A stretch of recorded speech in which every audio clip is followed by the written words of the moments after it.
Look, I have covered silver manipulation for years on this channel, exposed the COMEX mechanics, showed you the paper versus physical divergence, walked you through the registered inventory drawdowns, but today I am going to show you something that connects all of it.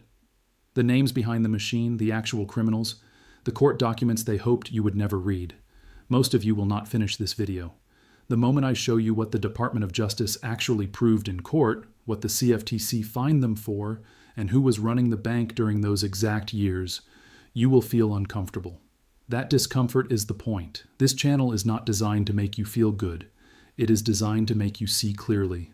If you want comfortable lies, 10,000 other finance channels will give you exactly that. This video is for the ones who want documented truth, regardless of where it leads. Before I continue, drop a comment and tell me where you are watching from right now. I want to see how far this community has spread. Whether you are in London, Sydney, Mumbai, Toronto, or somewhere I have never heard of, let me know. The reach of this information matters. Now here is where it gets darker. The same institution that was rigging precious metals prices was simultaneously processing over $1 billion in suspicious transactions linked to Jeffrey Epstein. The same bank, the same years, different desks, same moral rot running through the entire operation. Jess Staley was CEO of JPMorgan Asset Management from 2001 to 2009. Then he became head of the investment bank from 2009 until late 2012. The precious metals desk that was running the spoofing operation reported up through the investment bank. Staley sat directly above it during the most aggressive years of manipulation. In March 2008, JPMorgan inherited Bear Stearns and with it an enormous COMEX silver short position. By August 2008, JPMorgan and HSBC together controlled more than 85% of the commercial net short position in COMEX silver futures. Let that number sink in. 85%. Two banks controlling 85% of the short side of the entire silver futures market. That is not a market. That is a controlled demolition. A single two-day manipulation in August 2008 crashed silver by nearly $1.41 per ounce, roughly 12%. The estimated windfall on JP Morgan's short book from those 2 days alone was $220 million. 2 days, $220 million. And this was just one episode in an 8-year criminal enterprise. Now let me show you something that should make your stomach turn. In June 2010, Jeffrey Epstein emailed an unidentified woman saying he would love to take photos of her in a Snow White costume. She agreed to get the outfit. A few weeks later, Jess Staley, the head of JP Morgan's investment bank, emailed Epstein directly. The message read, "That was fun. Say hi to Snow White." Epstein replied, "What character would you like next?" Staley answered, "Beauty and the Beast." Epstein responded, "Well, one side is available." When questioned under oath about these messages, Staley claimed he had no idea what the references meant. Lawyers for the U.S. Virgin Islands argued in court filings that references to Snow White and other Disney princesses were coded language for young women in the context of Epstein's trafficking operation. These are not my words. These are legal arguments presented in official proceedings. The same executive who sat above the precious metals desk during peak manipulation was exchanging coded messages with a convicted pedophile about Disney princess costumes. And when I say convicted, I mean Epstein had already pleaded guilty to solicitation of prostitution involving a minor in 2008. This was not an unknown figure. This was a registered sex offender that one of JP Morgan's most senior executives maintained ongoing communication with. Maria Farmer, one of Epstein's survivors, painted a portrait of Staley and sent it to the FBI. She described it as both testimony and indictment. Art forced into the role of evidence because institutions refused to act until public pressure made silence impossible. Now ask yourself a question. How does the same institution that processed over $1 billion in Epstein-linked suspicious activity also end up as the largest Western holder and deliverer of physical silver while simultaneously running the biggest spoofing scheme in CFTC history? How did these things happen at the same bank during the same years under the same leadership structure? The answer is simple. When you operate above the law, all crimes become possible. Human trafficking and market manipulation are not as different as they appear. Both require treating human beings and economic systems as disposable tools for personal enrichment. Both require institutional protection. Both require regulators who look the other way until public pressure makes silence impossible. Both require a ruling class that sees law as inconvenience rather than constraint. The ones who have followed my work understand why I keep coming back to silver. It is not about getting rich quick. It is about understanding how power actually operates. When the same names appear in sex trafficking files and market rigging indictments, you are no longer looking at isolated crimes. You are looking at a system. JPMorgan's precious metals desk did not operate in a vacuum. The spoofing required coordination. It required technology. It required management approval at multiple levels. The CFTC order specifically named heads of the precious metals desk as participants. You do not run hundreds of thousands of fraudulent orders over 8 years without senior leadership awareness. Quick question for the comments.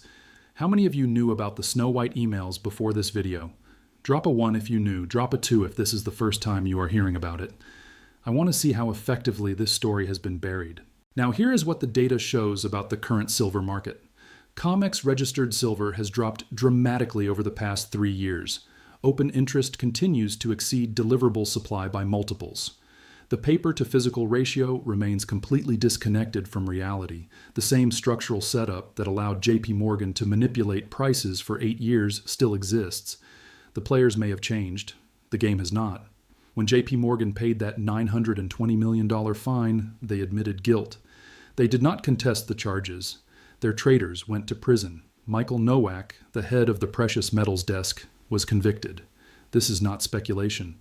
These are convictions in federal court. But here is what they want you to forget. The fine was a cost of doing business.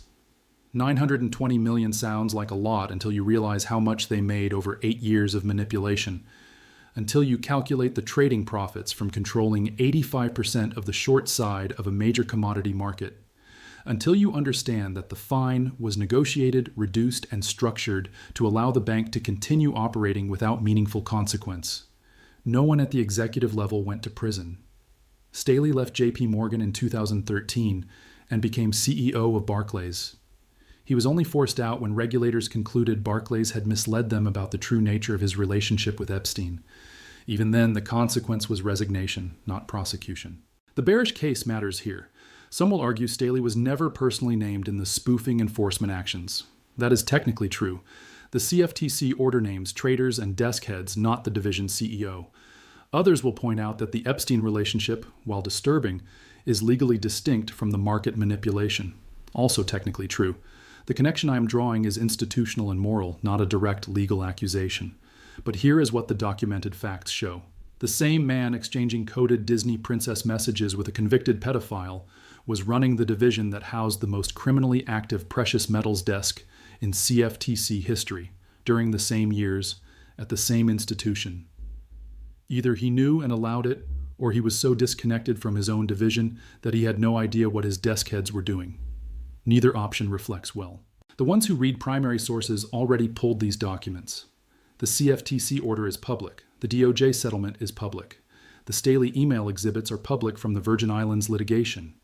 The ones who verify do not need me to tell them what to think. They cross-reference, they check dates, they look at organizational charts, and they reach their own conclusions.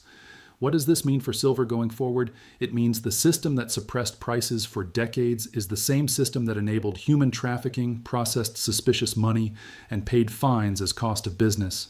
It means the paper market structure that crashed silver 12% in 2 days still exists. It means the incentives that allowed 85% short concentration have not fundamentally changed. But it also means the physical market is slowly overwhelming the paper market. COMEX registered drawdowns continue.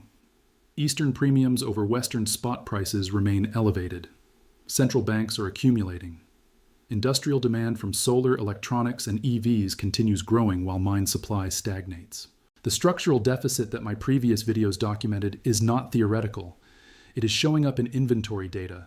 It is showing up in delivery failures. It is showing up in the accelerating divergence between paper price and physical availability. The criminals who ran this system are either in prison, forced to resign, or dead in the case of Epstein. But the system itself persists. That is what requires your attention. Not the individuals, but the architecture that enabled them, the regulatory capture, the revolving doors, the fines without accountability, the settlements without admission. For those asking about price levels, I covered those in the previous video. Go back and review. Today's content is about understanding who has been on the other side of your trade for the past 2 decades. It is about recognizing that silver suppression was not an accident or a conspiracy theory. It was a documented criminal enterprise that resulted in the largest CFTC fine in history. The ones who belong in this community are the ones who verify independently. They pull the CFTC orders. They read the court filings. They cross-reference dates and names. They add sources in the comments that I did not cover. That is the standard. Either you operate there or the information I provide has no foundation. Drop your location in the comments. Tell me if you knew about the Staley connection. Share this with someone who still thinks silver manipulation is a conspiracy theory. The court documents say otherwise. This is Mr. AG, Asian guy, exposing what they want buried. Invest with logic, not narrative, out and about.